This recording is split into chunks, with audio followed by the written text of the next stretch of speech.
Community Cats podcast. Ready? Let's go.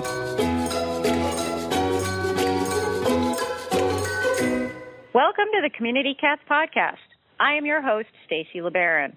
I have been involved helping homeless cats for over 20 years with the Merrimack River Feline Rescue Society. The goal of this podcast is to expose you to amazing people who are improving the lives of cats. I hope these interviews will help you learn how you can turn your passion for cats into action. Today, we are speaking with Karina King. Karina is the Director of Operations at the Dakin Humane Society. Karina, I would like to welcome you to the show. It's a pleasure to be here. Karina and I also, we go way back. I keep saying this on my shows, actually, so I seem to be interviewing lots of friends and family these days. But anyway, I just wanted to ask you how you got started in animal welfare as well as getting involved with helping community cats. Well, they both happened at the same time. I was working as a veterinary technician in a private practice and seeing people bringing in baby feral kittens that they had found and asking us what they should do about all those babies that were happening. And I kept badgering the local shelter and telling them that they should do something about that. And one day the director called up and said, "We're having a meeting about doing something about those cats, and I think you should come." She had been to a conference where they talked about TNR, which was a pretty new program at that time, and talked to everybody who came to the meeting. And 3 months later, we had our first MASH-style TNR clinics, which we continued until we bought a building that was big enough for us to be able to do our own surgeries. I ran the program, and I ran it as a volunteer for the first 2 years, and then after 2 years, I decided that animal welfare was much more interesting for me than working in private practice and had a lot more opportunities for me to make differences in the lives of animals. So I told the shelter I was ready for them to hire me when they had a position open, and they did. Looking back, all that work that went into those MASH-style clinics, if you were just starting out today and needed spay-neuter resources, how would you approach getting access to spay-neuter? Would you focus on developing a stationary clinic and sort of bypass that whole MASH style, or do you think there's still a role for a MASH style clinic? I think it depends on your area. So some areas have a lot of human population and some areas are pretty sparse for human population. Some areas have a lot of veterinary hospitals that are interested in working with rescues and feral cats, and some places don't have a veterinary hospital within a couple hours of them. So the answer depends on where you're located and what resources you have available. I am a big fan of the Humane Alliance model stationary clinics. They get a lot of surgery done. The spay-neuter clinic that we have here at Dakin is a Humane Alliance model clinic. It's a great model that teaches you how to do high-volume, high-quality spay-neuter effectively. And if you have a human population in your area and you don't have accessible spay-neuter services, then certainly look at the Humane Alliance model clinics, because a Humane Alliance model clinic might be where you want to put your resources into. And I believe they have a website, humanealliance.org. It's partnered or supported by the ASPCA. And Amy St. Arnaud was an earlier guest of ours. So she talked about the mentoring program with Humane Alliance Clinic and working with folks to help set up that clinic. But yeah, I agree that there's a lot of factors that go into play if you do have, veterinarians that are willing to work with you at a reduced rate.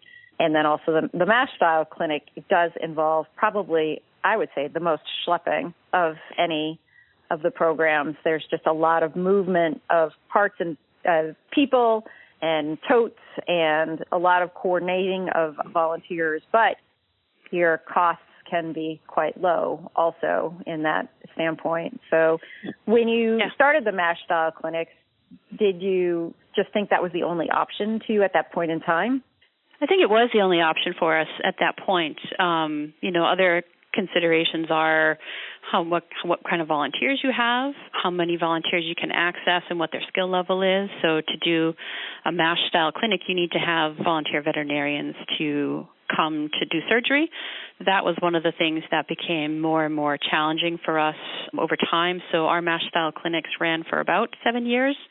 And boy, it got really hard to get volunteer veterinarians to give up a weekend day and come and do surgery all day for us.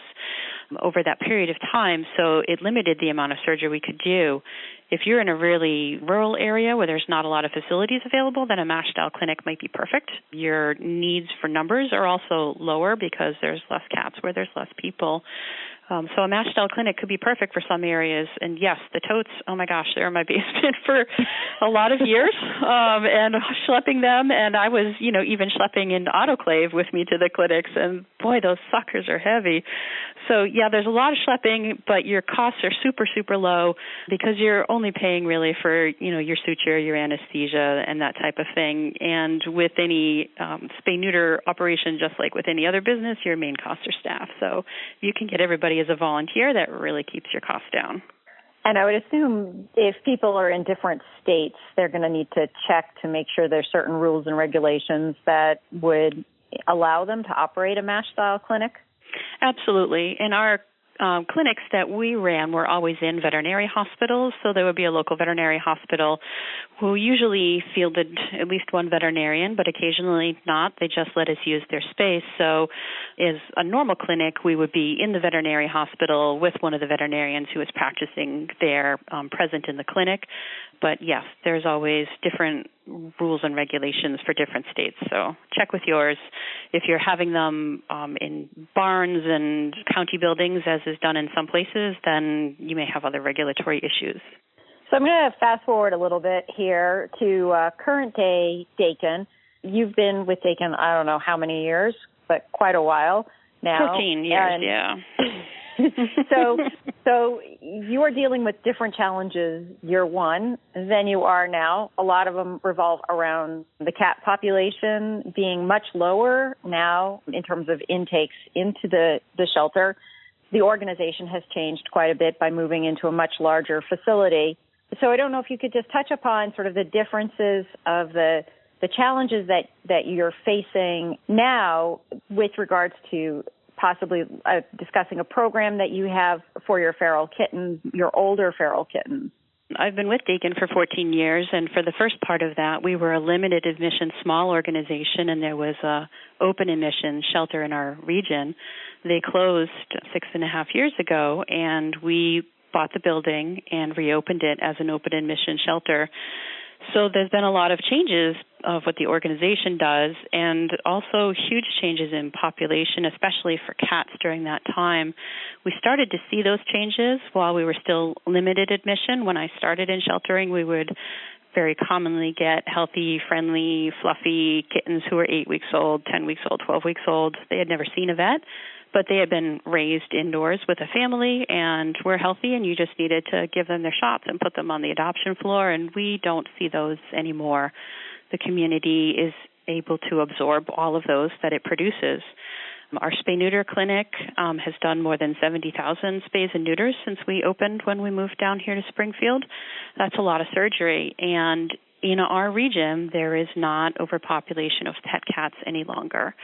So the numbers of animals that come in has changed, and that has changed what we're able to offer.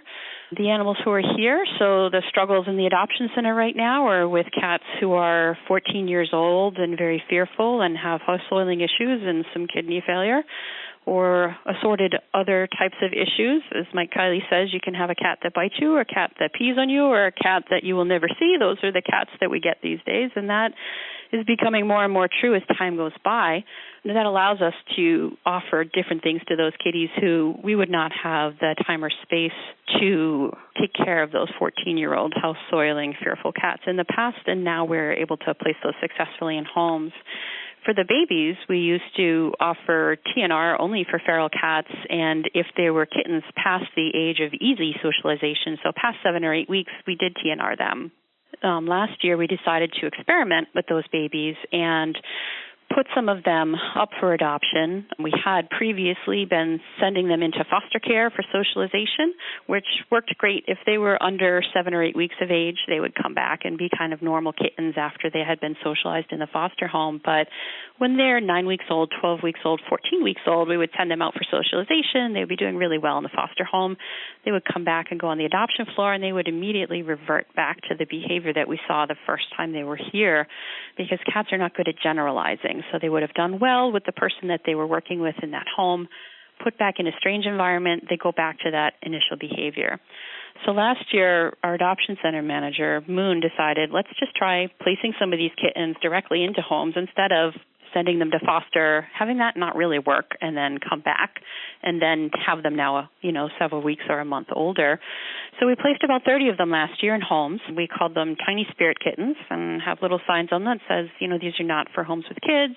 It's going to take some time for them to get used to you. They may never be normal kitties. They might always be shy. We have to be careful where we put them. If we just put them in normal cages on the adoption floor where folks can just open them up, especially in the beginning of their time here, they will ping out the door and start pinging around the room. So we've learned to put them in cages that are under the staff's eyes, and we often put little locks on them so folks can't just open the door if they're not good sign readers. But we did about 30 of them last year, and then over the winter we called all the people who had adopted them just to check in and see how the kitties are doing, and the people all felt that their cats were normal. So they had adopted them basically as feral kittens, and the kittens had acclimated in the home, and the people said they were pretty much completely normal in the home and with the family. A lot of them, are not into strangers, but the people perceive them as normal cats. So this year, that's our default position. We were able to tell all the feral trappers in our area that use our spay-neuter clinic that if you uncover feral kittens, we will take them up to 3 pounds in weight and put them up for adoption. You don't have to make an appointment or worry about us being full. We will take every kitten you uncover under 3 pounds. And it's worked out really well. We've done over 70 so far this year, probably closer to 100 of them. Looking for a great tool to help educate your neighbors about community cats? Check out this sign available from the folks at Lumen LS, a life-saving organization from Broward County, Florida, that believes no cat should be left behind. This sturdy, bright orange sign featuring an ear-tipped cat would be great for cat colony caretakers, shelters and rescues, spay-neuter clinics, or municipalities and animal control organizations. Education about the correct ways to manage community cats is exploding in the U.S., especially in the last 5 years. This sign will help you let your community know that ear-tipped cats have been fixed and vaccinated and pose no threat to them. The community cat sign comes complete with all of the hardware you need to post it. Buying and posting the sign will help move animal welfare forward and improve outcomes for cats in your area. You can view and purchase the signs directly from our Facebook page at Lumen LS. They also have a colorful informational brochure about community cats plus lots of other resources. Support the Community Cats Podcast and lumenls.org by going to Lumen LS on Facebook today. One thing with feral kittens, there's a lot of bonding that tends to go on, and it makes sense as you're talking about how, if they bond with the foster home and then they just go back to the shelter to be adopted, that bond is broken, and it's like they're back at the beginning anyway. So you want them to bond with the person that they're going to spend the rest of their lives with. Well, and they might as well do it younger rather than don't beat your head against the wall repeating something that hasn't worked. And we used to get really frustrated with our foster homes and be like, why didn't you tame this feral kitten? All these foster kittens keep coming back and they're not tame. What is going on with our fosters? And finally we realized it's not the fosters. That's how cats work. And we should just work within the cat's normal behaviors and get them out into those homes as soon as possible rather than hanging on to them for 2 weeks or 4 weeks. So we have learned a couple things about them. We do separate them from one another as soon as they come and keep them one per cage. With a lot of the kittens, just a couple of days of being the only one in the cage, and they just kind of go normal on their own. There are others who take longer. We have toothbrushes that we will pet them with to get them used to being handled by people, but really, it doesn't seem to matter how tame or feral they are when they leave. They all are doing well in the homes, and it's just saving so many resources. The foster time that we used to spend on these little babies, we are now able to spend on other animals, so adult kitties with other significant issues. Instead of feral kittens that aren't really advancing in those homes, we can use those foster homes for other animals. Now, do you think that folks are interested in adopting these kittens because you have fewer of the cute, adoptable, fluffy ones? Absolutely. So that's a great point. This program would not have worked 6 years ago. 6 years ago, when we came to Springfield and opened as open admission, we had too many kittens coming in from the community, and we're shipping out adoptable, adoption-age, healthy-friendly kittens to other organizations that would take them. So at that point, we wouldn't even have space to keep these guys on the adoption floor. This year we haven't had to have any sales on kittens to move them into homes because they are few and far between. We are doing the ASPCA Adoption Ambassador Program, so a lot of our foster homes that are fostering baby kittens are finding placements for them, and they don't even come back to go on the adoption floor. The population, I think, probably has to change before organizations are ready to do this, but if you have space on your adoption floor, it might be worth trying it with some kittens instead of trying to tame them and then place them, just place them and see how they go. For us, it's worked really well. Back in the days when there were a lot more kittens around Massachusetts, at the Merrimack River Feline Rescue Society, oftentimes we would drive to Springfield or we would drive to another community and go and grab 30 or 40 kittens to help basically fill up our adoption center with kittens that people were looking for in order to adopt. And at this point, I'm sort of trying to think strategically here. So in our community, if at that point in time we had 3.5 or 4-month-old kittens, do we go and look in other communities for those adoptables, or do we stay in our own targeted area and try embark on a program like this? It may not be appropriate for conversation for Massachusetts, but there may be other parts of the country where there's one community is doing really well, but like the community next door is not. And so do you go and get more of those adoptable cats and kittens next door, or do we stay and focus on trying to adopt out the spirit cats instead? I don't think there's one answer for that. I think it depends on your community and the communities around you and your organization's beliefs and capacities. For me personally, if there were areas near to me where I could just go and get healthy, friendly kittens who were not safe, so they were not in a community that has capacity to place all of them in homes, I would be going and getting those and TNRing these kittens that we're placing right now, because TNR is okay. We do that for feral cats, and I believe that it is an acceptable outcome for them. So if there are healthy, friendly kittens who are at risk for euthanasia nearby, personally, I would get those and continue TNRing the kittens from the feral communities. But that's a personal decision, and you need to work with what yourself and your community and your organization are comfortable with. Right. It's definitely, in many cases for a smaller group, it's probably a board level conversation for them in terms of defining what their priorities. It's so hard when you're a small organization to keep yourself focused. I mean, it's hard enough that, we now have targeted spay neuter projects, which I think is really great to help keep a group focused and have a good strategy and that kind of thing. And then the where to go next question is really a big question that's sometimes very hard to answer, and an organization really needs to take some time to think through, because you could spread yourself too thin again, and an organization spread thin is an organization that's probably not going to be around for very long.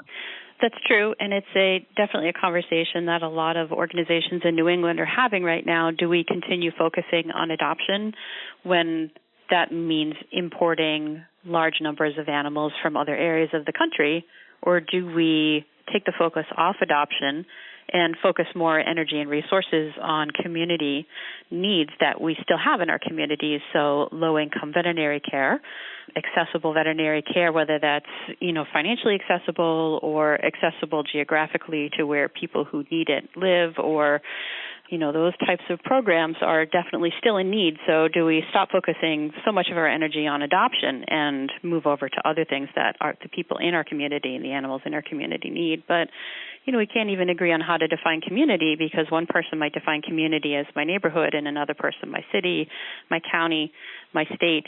My shelter's located 10 minutes from another state, the state of Connecticut. And so when we work with a lot of folks in that state who are accessing our services in our spay-neuter clinic or looking for help with rehoming animals. So my community is not just Massachusetts. 10 minutes from me is Connecticut. And we have people who have worked in my shelter and worked with me who have gone on to work in shelters in Florida and Texas and California and all over. And those are my community as well. So how do you define community? We can't even agree on that. That's true. That's true. And there's a lot of context that goes into play with that. We're heading into a very thought-provoking conversation here. While I have you up there in the balcony, looking out sort of over at all these communities, what do you see life being like for community cats over the next 5 to 10 years? I think that depends where you're located and how your community is doing with cats because it varies greatly. In New England, community cats at this point are feral cats, and you could say owned indoor-outdoor cats, but we don't have friendly pet cats that aren't living as part of the family that are roaming outside in the neighborhoods for any period of time. Certainly cats can get lost or misplaced or abandoned, but friendly pet cats are very quickly picked up and cared for in this area because of the lack of overpopulation. In other areas of the country, that's not true. So I would hope that community cats in the next 5 to 10 years, I would like to see us all get to the same place where everyone can feel comfortable with that now we're struggling with really feral cats because we've been able to help the friendly pet cats that should be living as part of a family, ideally, and that they get that opportunity in all parts of the country where it's very patchy right now where that's the case. And then we can really focus all our energy on those feral cats and get them the TNR that they need. Do you feel that we have a shortage of trappers in the state, or why have we not been able to be as proactive with the feral cats as we may have been with the owned cats? Well, I think owned cats automatically have a family attached to them who, in most cases, is willing to advocate for them and help them get the services that they need, and feral cats do not have that. So that's a huge difference right there. The feral cats, there are certainly people who work with them, and, in my area, there was a very, very active group that was doing a lot of fantastic work for feral cats, and the person who started and ran it passed away, and the group has really struggled since then. So, you see those kind of changes happening. With the feral cats, you run into as well issues with the cities, where the cities will want to put on regulations, people will complain. You don't have those issues with pet cats. So basically, I think that pet cats have a family with them that's working to help them, and feral cats don't have that advantage, and there's not enough people dedicated to feral cats to meet all those needs at this point. If you had unlimited resources, what would be your solution? If I had unlimited resources, I would start a program where there was someone who was great with working with people and start a community resource program so that person could train other people to do trapping. Being really great with people is really important and really challenging when you are an animal welfare person. A lot of us have gotten into it because we're really focused on the animals, but if you do not have the human skills, it can be hard to get into a neighborhood and convince the neighborhood that TNR is the way to go and to get them involved in doing the work, because we can't do all the work. We need the communities to assist with that work. I mean, one of the objectives of having this podcast is just so that people know that trap, neuter, return exists and that there are places to turn to and resources, but everyone should know that it is just a common reaction to spay, neuter feral cats and get them that ear tip, so that everybody knows that the cat is spayed or neutered. And that's just what you do. I think that's sort of how I was brought up in animal welfare, by being in Newburyport, and the program was already established before I got there. So it was kind of like, well, doesn't everybody do this? Isn't this just what you do? You just get them spayed or neutered, you feed them, and you get them an ear tip, and you monitor them and take care of them, and they do their thing. I mean, that's my ideal. That's what we have all across the country and around the world, really.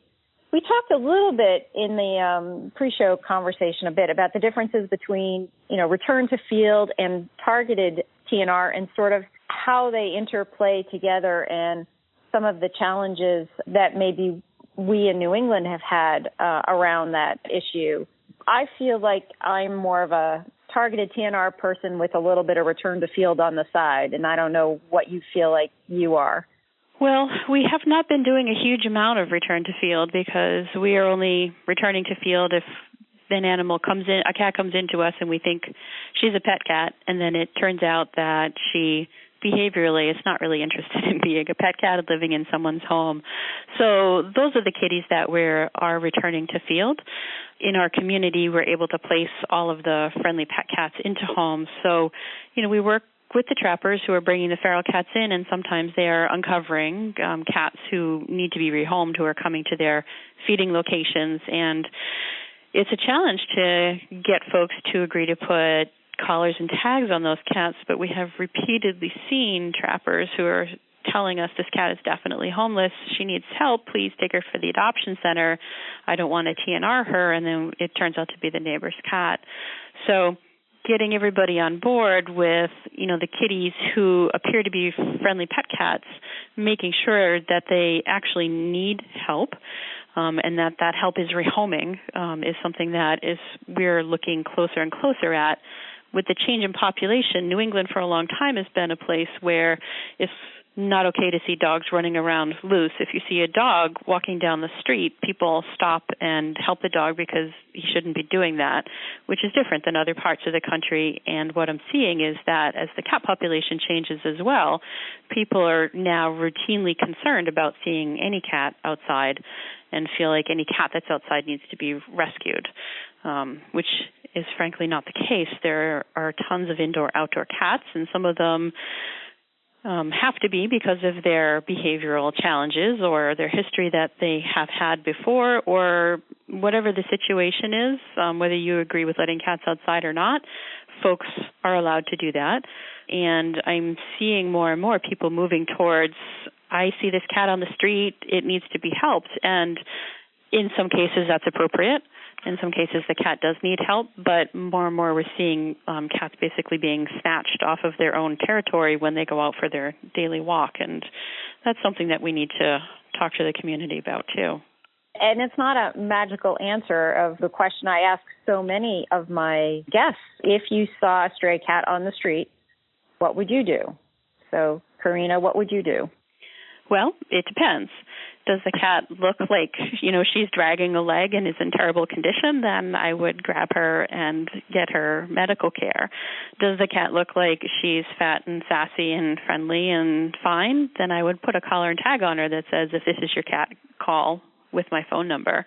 And that would be one of my neighbor's cats, is what I would find out. I really recently did some research and looked at some of the mapping that's been done where folks put GPS locators on kitties and then let them go about their indoor-outdoor lifestyles. And you can go online and find these maps for England, for Australia, for Connecticut. And I had no idea that indoor-outdoor cats had such enormous territories, and they go really, really far. So if that kitty looks okay, then she probably is okay, at least in this area of the country. And I would want to make darn sure that she actually needs rehoming before I would try and grab her. Again, unless she has an obvious medical problem, because I don't want to steal someone's cat.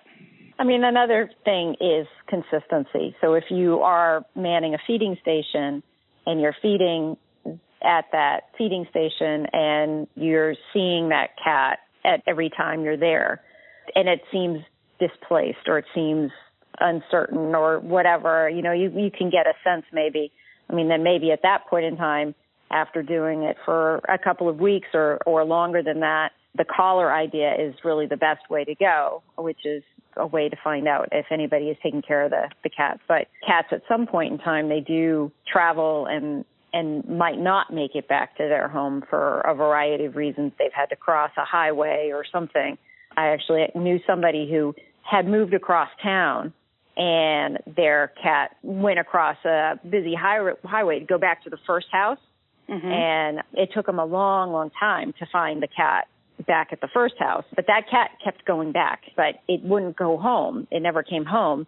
It just always went to the first house. And so there are other things, other scenarios that I could see too, where that might prohibit the cat from getting back to its original home too. But that comes through understanding your community, getting to know. It's really a deep dive, and it's something that, neighbors have to share with neighbors. A little bit more than social media, maybe a little bit more than posting it on Facebook. It's more of knocking on doors and that kind of thing.